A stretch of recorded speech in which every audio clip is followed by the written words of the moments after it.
वंदे श्रीकृष्णदेवं मुरनरकविदं वेद वेदांत वेद्यं लोके भक्ति प्रसिद्ध्यै यदुकुलजलधौ प्रादुरासीदपारः यस्यासीद्रूपमेव त्रिभुवनतरणे भक्तिवच्च स्वतन्त्रं शास्त्रं रूपं च लोके प्रकटयति मुदा यस्सनो भूतिहेतु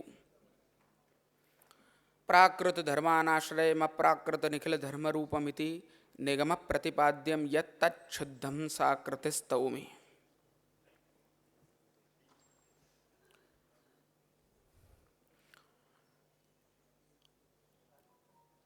उपस्थित सभी आदरणीय संतजन, समुपस्थित विविध क्षेत्रों के देश विदेश के महानुभाव एवं यहाँ उपस्थित समग्र सुग्न सृष्टि,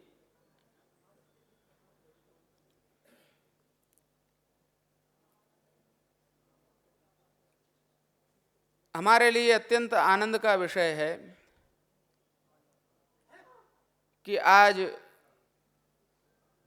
पुष्टि मार्ग रामायण में किस प्रकार उल्लेखित है, इस विषय पर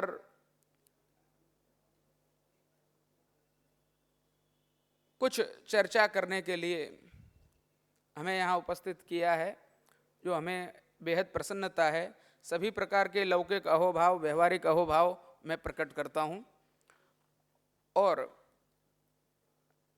समय की खूब मर्यादा होने के कारण कुछ संक्षिप्त संकेतों से रामायण में पुष्टि मार्ग को अभिव्यक्त कर रहा हूँ। सर्वप्रथम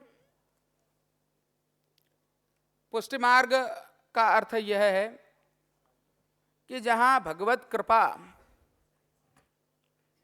यह केंद्र में रहती है। पुष्टि का अर्थ है कृपा। जहाँ भगवान की कृपा होती है उसे पुष्टि कहा जाता है। और जिस मार्ग में भगवत कृपा केंद्र में रहती है और भक्त निष्कारण निष्काम भक्ति करता है, उसे पुष्टि मार्ग कहा जाता है। यह विषय बड़ा बृहद है। कम शब्दों का चयन करके मैं इसे अभिव्यक्त करने की कोशिश कर रहा हूं। सर्वप्रथम वल्लभाचार्य जी ने, हमारे पूर्वाचार्य श्रीमद् वल्लभाचार्य जी पुष्टि मार्ग के प्रवर्तक रहे हैं। आपने रामायण के विषय में कहाँ कहाँ चर्चा की, यह विषय विश्लेषणीय है। जहाँ पर हमें प्राप्त होता है कि श्री भागवतार्थ प्रकरण नवम स्कंध एवं सर्वनिर्णय प्रकरण में तत्वार्थ दीप निबंध नामक ग्रंथ में श्रीमद् वल्लभाचार्य जी रामचंद्र जी के विषय में एवं रामायण के विषय में चर्चा करते हैं। सुबोधनी जी में भी, जो कि भागवत जी की टीका है श्रीमद् वल्लभाचार्य जी के द्वारा रचित, उसमें भी संक्षिप्त रूप से इस विषय को स्पर्श किया हुआ है। भगवान पूर्ण एव रघुनाथोवतीर्णः, यह बात वहाँ बताई गई है सुबोधनी जी में कि हम लोग श्रीमद् वल्लभाचार्य जी रामचंद्र जी को पूर्ण मानते हैं और पूर्णत्वेन ही आपके स्वरूप को हृदय में धारण करते हैं। क्योंकि पूर्णत्व यहाँ सिद्ध नहीं रहेगा तो रामचंद्र जी की लीला, पुष्टि लीला कैसे गिनी जाएगी।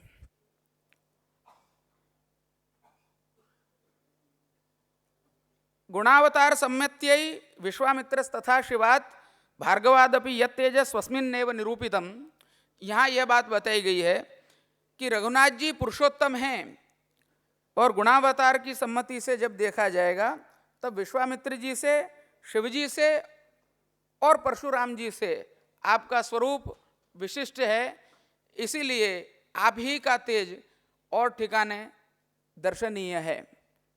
जैसे धनुष का प्रसंग आता है कि शिवजी का धनुष भगवान रामचंद्र जी मात्र उसे उठाते नहीं हैं परंतु इसको प्रभंजित करते हैं। जब वो प्रभंजित करते हैं उसका तात्पर्य यह है कि आपका तेज वहां स्थित है। ऐसे ही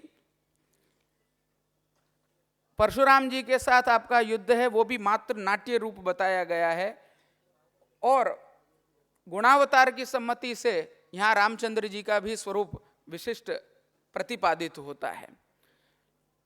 इसलिए ब्रह्म के स्वरूप का जो निरूपण, भगवान के स्वरूप का जो निरूपण किया हुआ है शुद्धाद्वैत में, पुष्टि मार्ग में, वो इस प्रकार है कि प्राकृत धर्मानाश्रय अप्राकृत निखिल धर्म रूपमिति निगम प्रतिपाद्यम यत् तच्छुद्धम साकृति स्तौमि। इसका तात्पर्य यह है कि प्राकृत धर्मों को जो आश्रय देते हैं, यानी कि आप हम जैसे मनुष्य जैसे हैं उस प्रकार भगवान लीला करते हैं, भगवान अपना दिखावा करते हैं, नाट्य करते हैं। वो प्राकृत धर्मों को यानी कि प्रकृति जनित या मायात्मक संबंधों को वो बताते हैं, उनको आश्रय देते हैं, न कि उनसे आप स्वयं लिप्त हैं। और अप्राकृत निखिल धर्मों को आप धारण करते हैं। इसका तात्पर्य यह है कि प्रकृति में जो गुण कहीं नहीं है वो सभी गुण उनमें स्थित हैं। इस चीज को यहाँ पर श्रीमद् वल्लभाचार्य जी ने सभी ठिकाने पर प्रस्तुत किया हुआ है। इसलिए इन प्रसंगों में श्रीमद् वल्लभाचार्य जी गुणावतार की सम्मति में यह स्वरूप विशेष बता रहे हैं। आगे पुष्टि कार्य क्या हो सकता है कि भगवान की कृपा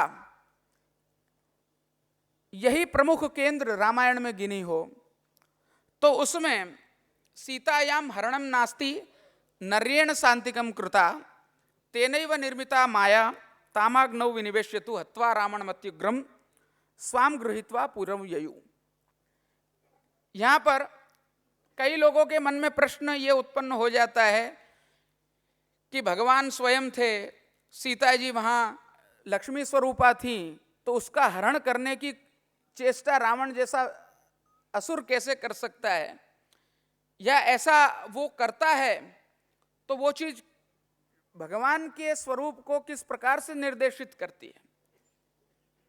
तो उस बात के लिए वल्लभाचार्य जी इस मत को स्वीकार करते हैं कि सीतायाम हरणम नास्ति, सीता जी का हरण नहीं है। इसका तात्पर्य यह है कि ब्रह्मवैवर्त पुराण में इस बात का उल्लेख बताया गया है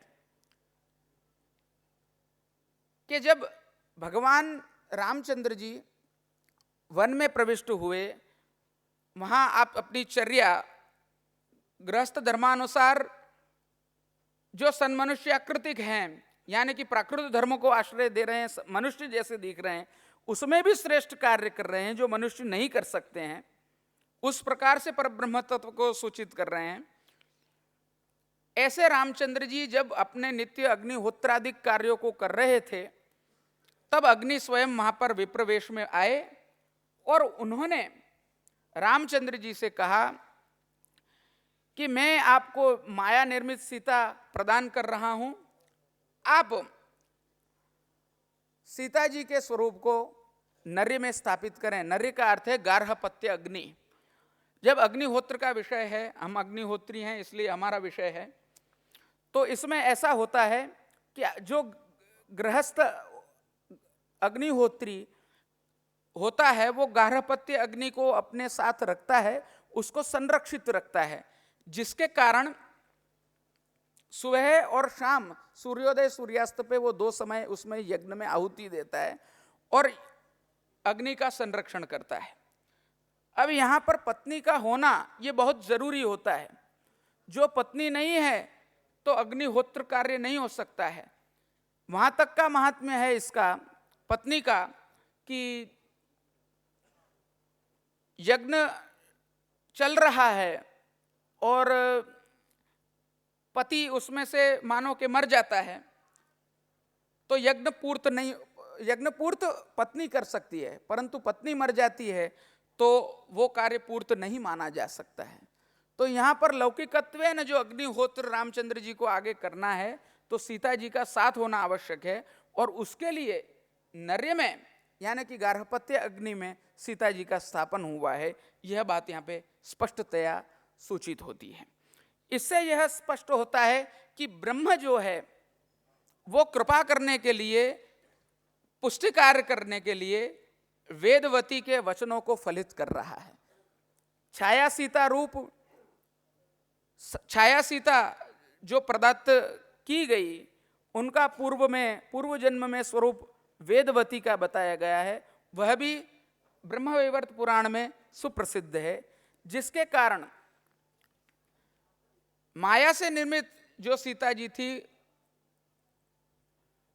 उनके साथ रामचंद्र जी पधारे आगे, उनका हरण हो गया, माया सीता का हरण हुआ, लंका में पधारे, हत्वा रावण अत्युग्रम, रावण आदि को मारे। उसके बाद जो अग्नि परीक्षा के लिए भी सब लोग प्रश्न कर देते हैं कई बार कि अरे रामचंद्र जी इतने महान थे तो उन्होंने ऐसा क्यों किया, उनकी अग्नि परीक्षा क्यों की। वल्लभाचार्य जी तो पुरुषोत्तम सहस्त्र नाम में स्पष्ट रूप से आज्ञा करते हैं कि सीता वियोग नाट्यश्च जटायुर्वध मोक्षदः, सीता जी का जो हरण हुआ या फिर सीता जी का वियोग हुआ, जो 3 अध्याय राम के विलाप के बताए गए हैं, वो सब नाट्य मात्र है। वहां पर परब्रह्म के पूर्णावतार स्वरूप रामचंद्र जी जहां स्थित हैं तो वे माया कार्य ऐसे सीता जी को प्रकट, माया सीता, छाया सीता को प्रकट किए हैं, और उनके साथ जिस प्रकार शुद्धाद्वैत साकार ब्रह्म संबंध रखता है उसी प्रकार संबंध रखा है, जो रामचंद्र जी के एक पत्नीत्व को भी सिद्ध करता है, क्योंकि वो माया रूप हैं दूसरे पत्नी, इसलिए एक पत्नीत्व भी खंडित नहीं होता है प्राकृत धर्मों के अनुसार। परंतु अप्राकृत धर्मों के अनुसार वहां पर आपने यह स्वरूप बताया है कि वेदवती का जो पूर्व चरित्र है उसको फलितार्थ करने के लिए इस अवतार में आपने उनको स्वीकार किया है, यह बात बताई गई है। इसीलिए माया शबल ब्रह्म न होकर मायातीत भगवान का स्वरूप है। माया को, प्रकृति को भगवान अपने स्वरूप में आश्रय देते हैं, यह बात प्रतिपादित इस प्रसंग से होती है। इसलिए अब्रवीत तदा रामम साक्षी लोकस्य पावनः एषा ते राम वैदेही पापमस्याम न विद्यते। यहाँ पर पाप स्थित नहीं है, उस प्रकार से अग्नि देवता एषा ते राम वैदेही, ये वह वैदेही है, उस प्रकार से अग्नि परीक्षा के समय अग्नि देवता उन्हें कहते हैं। इसके सिवाय पुष्टि मार्ग में, तो इसके सिवाय पुष्टि मार्ग का कार्य हो क्या सकता है कि जिसमें भगवान अपनी स्वयं की मर्यादा पुरुषोत्तमत्वेन प्रकट रूप से मर्यादा को रखकर और अप्रकट रूप से पुष्टि कार्य करते हैं। इससे विशिष्ट कोई प्रसंग हो नहीं सकता है। साथ साथ जैसे अहिल्या के प्रसंग में आता है, हमारे यहाँ कीर्तन में आता है, गौतम की नार रटत, जाको वेद रटत, ब्रह्मा रटत, शंभु रटत, शेष रटत, नारद शुक व्यास रटत, पावत न पारिरी। वहां पर गौतम की नार रटत यानी कि अहिल्या जी जो हैं वो भक्त हैं भगवान की, और भगवान के चरणारविंद के बिना कोई भी अपने लौकिक पापादिक से निवृत्त नहीं हो सकता है। यही बात भगवान के चरणारविंद की महत्ता को सिद्ध करता है और भगवान के स्पर्श को सिद्ध करता है। अब यहाँ पर स्त्री है, ठीक है, उनको एक गृहस्थ धर्मी किस प्रकार से स्पर्श कर सकता है, और वो भी पांव लगाकर। तो इस प्रकार की बातों की शंका वहाँ पर उत्पन्न होती है। तो उसके लिए भगवान अपनी मर्यादा को प्रकट रूप से बांधकर और अप्रकट रूप से पुष्टि कार्य करके उन्हें चरण स्पर्श करवाते हैं। अब दृश्य रूप से चरण का स्पर्श शिला को हुआ है, स्त्री को नहीं हुआ है, इसलिए मर्यादा भी वहाँ सिद्ध रहती है और पुष्टि कार्य इसलिए हो जाता है क्योंकि उस जीव के मनोरथ को पूर्णार्थ भगवान ने इस कार्य को किया है। इसलिए अहिल्या के स्वरूप को चरणारविंद का स्पर्श करना ये भगवान की महत कृपा ही है और ये कुछ हो नहीं सकता है, इसलिए वह भी पुष्टि कार्य है। और तीसरा पुष्टि कार्य महत्वपूर्ण रूप से देखा जाए तो शबरी के मनोरथ अनुसार भगवान ने वो जूठन बेर को खाया, अरोगा कि जो बेर एक तो वर्ण व्यवस्था, जाति व्यवस्था सभी से वे हीन हैं, उसके साथ साथ उन्होंने उस चीज को जूठन उच्छिष्ट कर दिया है। जब कोई भी पदार्थ उच्छिष्ट हो जाता है तो वो भोगने के लायक रहता नहीं है मनुष्यों के लिए, तो यहाँ तो भगवान के लिए कहाँ से बात आई।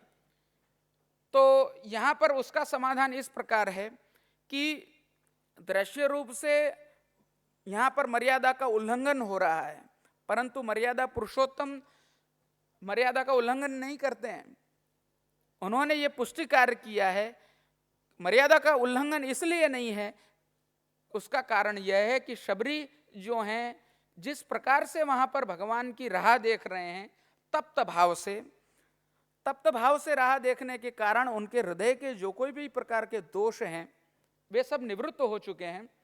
और तन मनस का महोदया जैसे रास में वर्णन है, यान्ति तन्मयताम हिते भागवत जी में, उसी प्रकार उन्होंने अपने हृदय में रामचंद्र जी के स्वरूप को स्थित किया है। और वल्लभाचार्य जी निरोध लक्षण में आज्ञा करते हैं कि क्लिश्यमानान जनान दृष्टवा कृपायुक्तो यदा भवेत। भगवान जब क्लिश्यमान जनों को देखकर कृपायुक्त हो जाते हैं तब निर्गताम बही, तब वो अपने हृदय में से जो अंतरस्थित हैं वो बाहर प्रकट हो जाते हैं। जिस प्रकार से भगवान ने रासादिक लीला में गोपीजनों को सौभाग्य का मद हुआ, तब भगवान ने उन्हें अंतःप्रविष्ट किया, उनका त्याग नहीं किया है। तासाम तत् सौभगमदम वीक्षमानम च केशव प्रशमाय प्रसादाय तत्रैवांतर्धीयत, अंतर्धीय हुए हैं।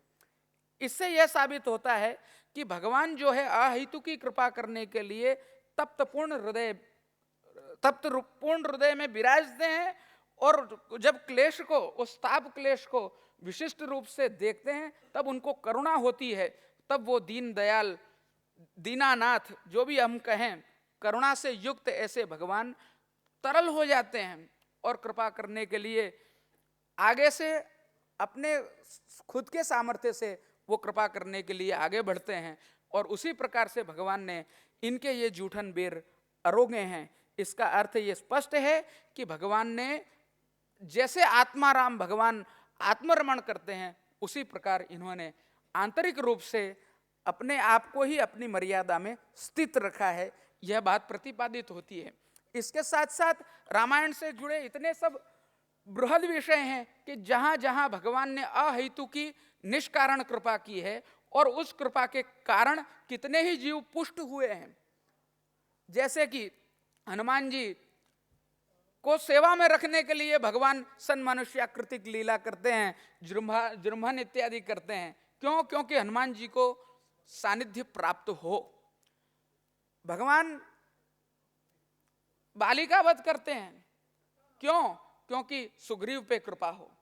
इत्यादि बातें जो स्पष्ट रूपेण मर्यादा का भंग है परंतु आंतरिक रूप से पुष्टि कार्य है। और पुष्टि कार्य होने के कारण वहां पर आप सूक्ष्माति सूक्ष्म दृष्टि से देखेंगे तो वहां प्राकृत धर्मानाश्रयत्व भी सिद्ध होता है और अप्राकृत निखिल गुण धर्म रूपत्व भी सिद्ध होता है। इसलिए रामायण में जो भगवान का वर्णन किया हुआ है वो पुष्टि मार्गीय पुष्टि पुरुषोत्तम का ही वर्णन किया हुआ है। यह हम लोग पूर्णावतारण रामचंद्र जी को सिद्ध रखते हैं। और भले कृष्ण भक्ति का मार्ग है पर वहां पर अप्राकृत निखिल धर्मत्व प्रकट रूप से ज्यादा है और यहाँ पर प्राकृत धर्मानाश्रयत्व प्रकट रूप से ज्यादा है, इसलिए प्राकृत अनुकृति व्याज मोहितासुर मानुषः के स्वरूप से प्राकृत अनुकृति के द्वारा मनुष्य जैसे दिखने के द्वारा भगवान लीला आचरण रामचंद्र जी करते हैं, और जो मनुष्य नहीं कर सकता उतना उत्तम कार्य करते हैं। और कृष्णावतार में वहां पर रामचंद्र जी मनुष्य के आकृति को न्याय देते हैं, ये बात हुई। वहां पर मनुष्य की आकृति जो नहीं कर सकती ऐसा अतीत कार्य, मनुष्यातीत कार्य, प्राकृतातीत कार्य, यह कार्य श्री कृष्ण लीला में करते हैं। वैसे रामचंद्र जी और श्री कृष्ण में इसीलिए कोई प्रकार के पूर्णत्व में हम लोग भेद देखते नहीं हैं। इसलिए गुणावतार की सम्मति से भी देखा जाए तो पूर्वोक्त बात तीनों प्रकार से, यह तेज, जो तेज वहां पर स्थित है वो खुद का ही तेज विश्वामित्र जी में, शिव जी में और परशुराम जी में स्थित किया है, और गुणावतार की सम्मति से आपका स्वरूप विशिष्ट है, यह बात भी प्रतिपादित होती है। इस प्रकार हमें भगवान की भक्ति करनी और भगवान को कृपा यानी कि पुष्टि करनी, यह धर्म हो जाता है। आज हम लोग इतने सब लोग रामायण के सॉफ्ट पावर का विचार मन में धारण करके यहाँ पर उपस्थित हुए हैं, तो कोई भी हमेश आप सभी लोग यहाँ पर एकत्रित हुए हैं, कोई सामाजिक कारणों से हुए हैं, कोई राजकीय कारणों से हुए हैं, कई लोग यहाँ पर कला के दृष्टिकोण से एकत्रित हुए हैं। तो यह मिश्र जो है, यह बहाना जो है जिसके कारण ये सभी लोग यहाँ पर एकत्रित हो रहे हैं, ये बहुत ही सुंदर कार्य है। और ये हमारा, हम मानते हैं वहां तक कि ये प्रथम उद्देश्य है।